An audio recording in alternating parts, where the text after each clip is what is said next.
regardless of where you are in your educational journey, chances are you want to save some money. As someone who has self-identified as a broke college student for way too long at this point, I, over the years, have tried many different money saving tips and strategies that I have come across. And through all those years, I have kind of more or less really put most of my time and energy into the 3 money saving tips that I felt benefited me the most and that kind of produced the most results. We'll go with that word. That have produced the most results for me. And being that the current economy seems to be going downhill fast, I thought, why not share those with y'all and hopefully help y'all save a little bit of money too. So today I'm going to share with y'all my top 3 money saving tips that I use for myself so that hopefully everybody out here can save a little bit of coin.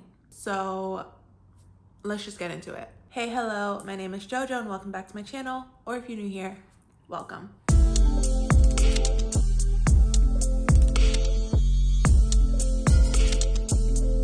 Okay, first and foremost, I just want to say that this video is not sponsored in any way, shape, or form. I wish I was getting some money from this, but I am not. So just know that the tips I'm sharing with y'all are really just coming from me trying to help y'all. I am in no way, shape, or form benefiting from this video whatsoever when it comes to financial compensation. The second thing I want to say is that I recognize that financially I might be in a very different place than a lot of y'all.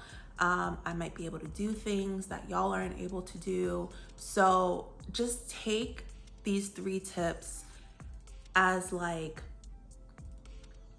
more like big sisterly advice, as opposed to me like telling y'all that these are things you absolutely like should be doing, because I don't know y'all's situation. I don't know what you can and can't do. So yeah, think of this as more of just like big sister, younger siblings, even though I know that there are quite a few of y'all who are the same age, if not slightly older than me. But yeah, like I said, I'm really just trying to share the information that has been most helpful for me over the years. So do with it what you will. Okay, so tip number 1 is set up automatic savings transfers. This is something that my mother kind of instilled in me from a very young age. Actually, I think from the time I opened my own like bank account, like checkings and savings account back in high school when I got my first job, she really kind of drilled it in me that I should be setting up automatic savings transfers. And of course, as a high school student, I didn't really listen to her because I'm a high school student. I'm getting at the time, what were very small paychecks. And I wanted to make sure that I could use every cent of those paychecks for what I wanted to use them for. I was like, screw saving. It's not gonna do anything. But as I got older, I slowly started to actually implement this more and more. And so it started as kind of like it started in college, actually, my freshman year of college. The type of bank account that I had when I was in college, I forgot the name of it. I had set it up to where anytime I swiped my debit card, it would automatically transfer $1 to my savings account. Regardless of how much the purchase was, it was just $1 that went into my savings account. So if I made 2 purchases in a day, then that next day they would transfer $2 to my savings account. If I made 10 purchases that day, then the next day they would transfer $10 to my savings account. And so that was where kind of like this automatic savings transfer really started for me. And I remember at one point, there was a point in college where I was very low on money, and I had kind of completely forgot that I had this automatic savings transfer set up.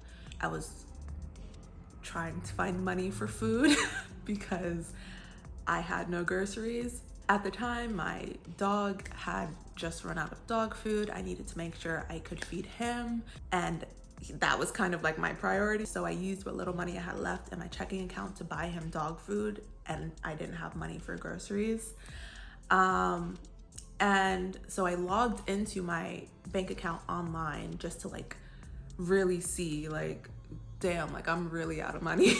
I noticed at that point I had like, maybe at that point, I think saved up without even remembering that it was there. I had saved up like $100 in my savings account just by simply having that like automatic dollar transfer set up. So I took that $100 and went to go buy groceries. And so it was really like that moment where I was like, oh, this is actually really useful. So it was really from like that point that I've really made an effort to keep that going. So I still have that dollar savings transfer set up. I just kind of never deactivated it. And then on top of that, I really make an effort to set up larger savings transfers amounts every week. I've slowly increased it over the years, depending on how much I'm working and how much money I have coming in. But that has really saved me a lot. And when I say a lot, I mean a lot. So I highly, highly recommend that if you have the means, definitely try to set up automatic savings transfers so that it does it without you having to think about it. And then next thing you know, you go to check it and you have some extra money lying around that you forgot was there. And it comes in handy when you're in a pinch. So my second tip is to set up a high yield interest savings account. And this kind of is an extension of the first tip, really just because over the years I have come to better understand how interest works. And the savings account that I was originally using for my automatic transfers, I realized had an interest rate.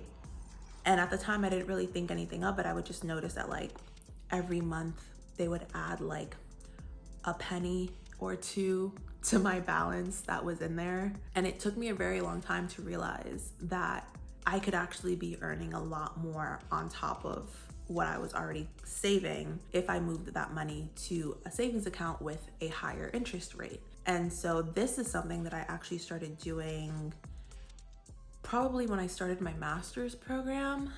I think it was right around the time I started my master's program. I opened a savings account with a completely different bank than I was originally using that had like a higher interest rate, and any money that was in my savings account, I kind of moved it over to the other account.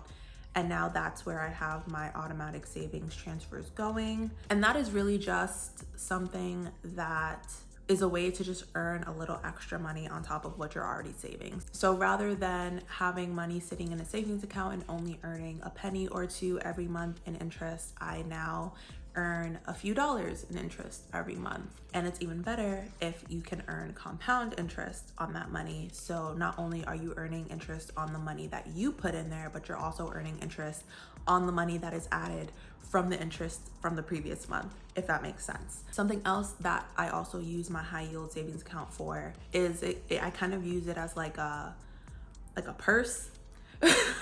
Like I use it to hold on to the money that I get from my financial aid disbursements every year because I'm still in school. I fill out the FAFSA and I get financial aid refunds.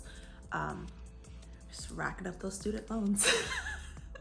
But I use that account to kind of hold that money until I need it.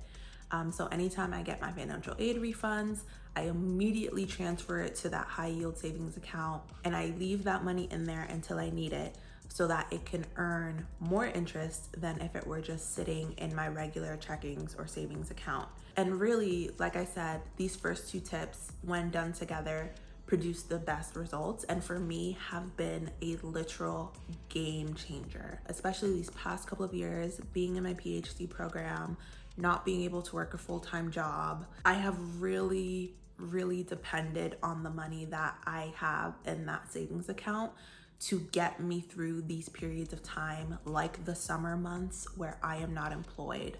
In addition to, of course, other supports that I have, my parents are always there to support me if I need it. I obviously, because I want to be an independent adult, I try not to ask them for money if I can at all avoid it. And so they are usually like my last resource. My first resource is always my own savings account because that's what it's there for. I use it as, my go-to emergency fund account basically when I need it. So yeah, tip 1 and tip number 2, absolute game changers for me. And finally, tip number 3 is to take advantage of any cashback offers that are available to you. Cashback offers are something that, if used correctly, can be helpful. They don't always make like a huge difference, but in my view, being able to get even like a few dollars back here and there is worth, something. And so the cashback offers that I take advantage of are like usually one of two things. One is credit card cashback offers. So I have one credit card account in particular that I opened strictly because of the cashback offers that they provide to customers. When I say cashback offers, I don't mean like coupons. Like, they're not coupons. Like, cashback offers should be offers in which when you make a purchase for something, you are literally getting money back from that purchase. An example of this would be like, if you purchase something from this particular store, then we will give you, 10% cash back on the total of your purchase. And that is what this particular credit card does. I don't want to tell you like specifically what the credit card is, because at the end of the day, like, there are a lot of different credit cards that offer cashback rewards for customers. It kind of just depends on what works best for you. This was the card that worked the best for me, and so that's the one I took out. But there's so many out there. You just kind of have to do your research and figure out which card will work best for you. And so when it comes to this credit card, I kind of use this credit card as like a debit card, more or less, where because I really want to take advantage of the cashback offers with this card, I use it to make like really basic everyday purchases so that I can make sure that I get that money back, whether it's 10 or 15% or $2, $3, whatever you have it. And then I just pay the money back to my credit card after I make the purchase. And so that's a really key point with this, is that you don't want to get the credit card for the cashback offers and then just be swiping all willy-nilly and racking up your balance. You really want to make sure that if you're going to be using it like that for that purpose, as often as I use it, you really want to make sure that you have the actual funds to cover the purchase as if you were just going to be using your debit card. So like, I will use it for grocery shopping, and then when I get home from grocery shopping, I immediately just like pay that money back from my checking account as if I had used my debit card to make the purchase. It can be really like tedious, but it's just how I've learned to make the most out of the money that I can get. So that's one way to take advantage of cashback offers. The other way that I use, again, doesn't always make a huge difference, but to me, $1 here, $1 there, a few dollars always matters, is I take advantage of cashback apps. And so these are things like Ibotta, Gas Buddy. Those are the two really major ones that I use. There are a couple other ones that I've tried that I don't like as much, but Ibotta and Gas Buddy are like my two kind of go-to cashback apps. I use Ibotta for grocery shopping, and I use Gas Buddy, obviously, for when I buy gas. And I actually really only started using those two apps within like the past year. And over that time, I have actually, gotten a decent amount of money back. So I don't really see the harm in using them. At this point, it's like, it can be like annoying to use them sometimes, but at this point, like for me, there have been more pros than cons. And so I just put up with it. Like, it's really annoying to have to like scroll through Ibotta and make sure that I'm clicking on the offers before I go to the grocery store. And then I have to make sure that when I get to the grocery store, the products that I'm buying are the actual products that match the offers, because sometimes they have like limits on things you can buy, like they can only be a certain size or you have to buy a certain quantity. It can be really annoying. But at this point, for me, I have seen more pros than cons in using both of these apps. And so, at least for the time being, I feel like I will continue to use them because I get money back and that's what I need. And so yeah, that is my third tip, is taking advantage of cashback offers if you can. They don't always make a huge difference, but for me, every dollar counts. So yeah. And yeah, so that is really it. Those are my, you know, top 3 tried and true money saving tips that I've used throughout my educational journey. That have really come together to save me quite a bit of money. If you've made it this far in the video, let me know in the comments, do you have any kind of tried and true money saving tips that have worked for you over the years? Drop them in the comments and let me know. I'm always trying to save more money. Hopefully everybody's trying to save more money in this economy right now. And so yeah, drop them in the comments, share the knowledge, share the wealth. And yeah, that is gonna be all. So thank you for watching, especially if you made it all the way to the end. I truly appreciate it. Leave me a comment down below if you have any questions or suggestions for future videos. As always, like, share, and subscribe. Click that little notification bell so you don't miss my next upload. And I'll see you in my next one.